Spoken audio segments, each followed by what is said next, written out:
Last 30 days and अगर मैं एक तरफ फ्लाइंग बीस्ट, मुंबई का निखिल, ट्रैवलिंग देसी, गौरव चौधरी एंड इवन रिमोरा व्लॉग्स के व्यूज को रख दूं तो भी सौरभ जोशी व्लॉग्स के व्यूज इनके टोटल से भी काफी ज्यादा हैं। बट अगर मैं सौरभ के लास्ट 30 व्लॉग्स देखूं तो मुझे सिर्फ एक ऐसी वीडियो मिली जिसमें पीयूष नहीं है। इसके अलावा भी 30 में से काफी सारे ऐसे थंबनेल्स हैं जिनमें सिर्फ पीयूष है। तो क्या सच में सौरभ की ग्रोथ का रीजन सिर्फ पीयूष है? और अगर पीयूष व्लॉग्स में नहीं होता तो क्या सौरभ कभी ग्रो ही नहीं कर पाता? एंड आज की वीडियो का टॉपिक भी यही है, real reason of Saurabh Joshi vlogs insane growth.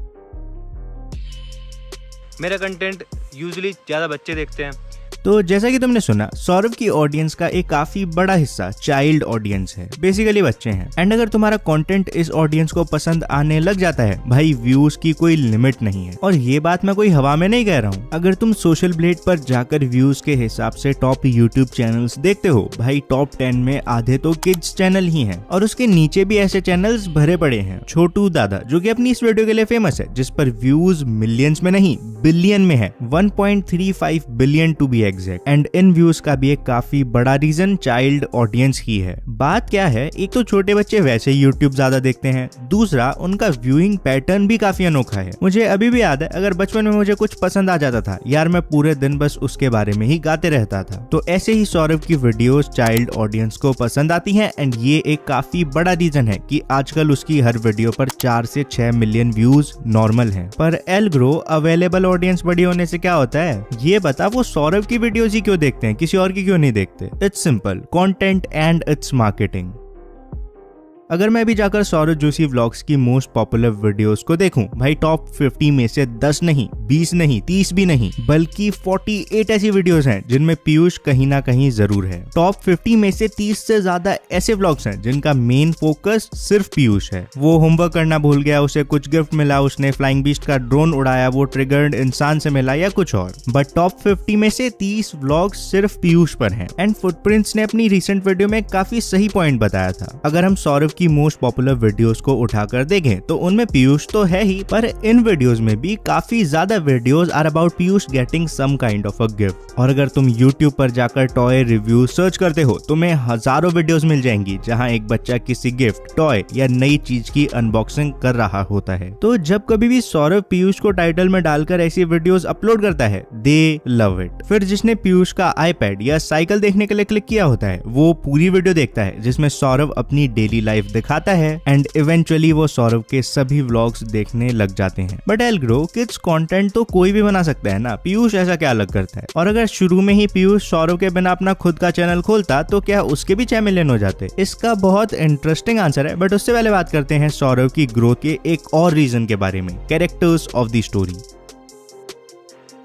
ये बात मैंने अपने दूसरे चैनल क्रिटिक पर इस वीडियो में ऑलरेडी बताई है कि कई सारे कैरेक्टर्स के होने के कई फायदे होते हैं। एग्जाम्पल के लिए एक बार सोच कर देखो, द कपिल शर्मा शो में बाकी कैरेक्टर्स ना होते, सिर्फ कपिल होता, या जैसे तारक मेहता का उल्टा चश्मा है, उसमें भी सभी कैरेक्टर्स ना होते, बस 1-2 ही कैरेक्टर होते।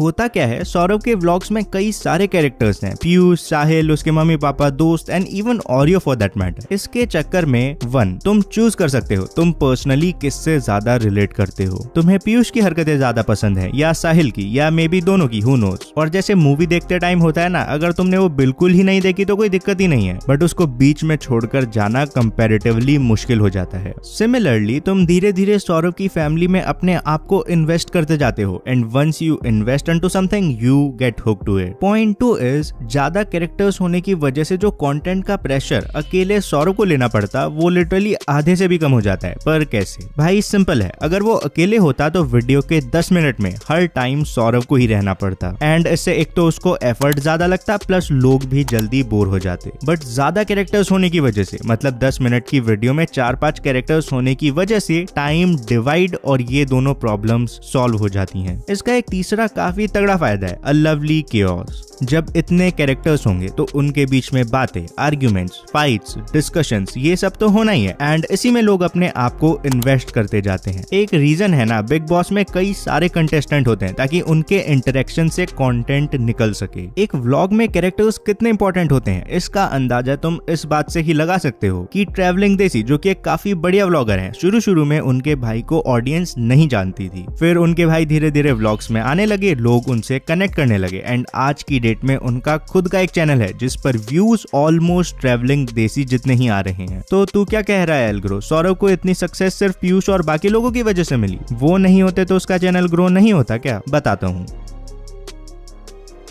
ओके, सो एक लेवल पर आई एग्री, अगर सौरव के व्लॉग्स में पीयूष ना होता तो शायद उसकी इतनी ग्रोथ नहीं होती जितनी की अभी के टाइम हुई है। लेकिन यहाँ दो इम्पोर्टेंट बातें हैं। 1, सौरव की काफी बड़ी ऑडियंस पीयूष को देखने के लिए तो आती है, पर उसे दिखाता तो सौरव ही है ना। किस तरीके से वीडियो के टाइटल डालने हैं, थंबनेल में क्या डालना है, साहिल के स्टंट्स को कैसे कंटेंट बनाकर डालना है, पीयूष की हरकतों को कैसे कंटेंट बनाकर डालना है, अपनी आर्ट जो कि कुछ टाइम पहले तक चैनल का मेन हिस्सा थी उसका यूज चैनल की ग्रोथ में कैसे करना है, ये सब काम तो सौरव का ही है ना। एंड इसके बाद आती है हमारी दूसरी बात। ये बात तो ठीक है कि सौरव की काफी बड़ी ऑडियंस, छोटे बच्चे हैं, लेकिन ये किसने कह दिया कि उसकी पूरी ऑडियंस ही बच्चे हैं? और हाँ, गलती से अगर तुम्हारे दिमाग में ये आ रहा हो कि छोटे बच्चे ऑडियंस होना गलत चीज है, तो नहीं भाई, इसके कई फायदे हैं जो मैं तुम्हें पहले ही बता चुका हूँ। तो जो भी हो, मैं खुद कितने लोगों को जानता हूँ जो पीयूष के लिए नहीं बल्कि सौरव के लिए व्लॉग्स देखते हैं, मेनली उसकी सक्सेस को देखने के लिए व्लॉग्स देखते हैं कि भाई उसने नया घर ले लिया, उसने नई कार ले ली एंड व्हाट नॉट। एंड अब ये पार्ट सौरव के चैनल में से मुझे कहीं ना कहीं मिसिंग लगता है, बट पहले उसकी आर्ट उसके चैनल का एक बहुत इंपॉर्टेंट हिस्सा थी। तो ये कहना कि उसकी ऑडियंस सिर्फ बच्चे हैं, आई थिंक सच नहीं है। बट तब भी अगर मुझे बताना हो कि पीयूष या सौरव में से चैनल किसकी वजह से ज्यादा ग्रो हो रहा है, तो इसमें मुझे सबसे बढ़िया एग्जाम्पल कपिल शर्मा का लगता है। जब दी कपिल शर्मा शो शुरू हुआ था तो उसकी बैकबोन दो लोग थे, कपिल शर्मा और सुनील ग्रोवर। मेरे अकॉर्डिंग कपिल शर्मा का काम सौरव करता है और सुनील ग्रोवर का काम पीयूष करता है। बेसिकली सौरव वीडियो का एंकर है और पीयूष एंटरटेनर। अब तुम खुद डिसाइड कर लो कौन ज्यादा जरूरी है। बाकी अगर तुम अब तक डिसाइड नहीं कर पा रहे हो कि सौरव की ग्रोथ हुई कैसे, लेफ्ट वाली वीडियो क्लिक करो और तुरंत जान लो। बाकी यार कमेंट करके बताओ सौरव पर ही पार्ट 3 चाहिए, क्या कहोगे तो बना दूंगा, वरना रहने देंगे। और लाइक जरूर कर देना। हाँ।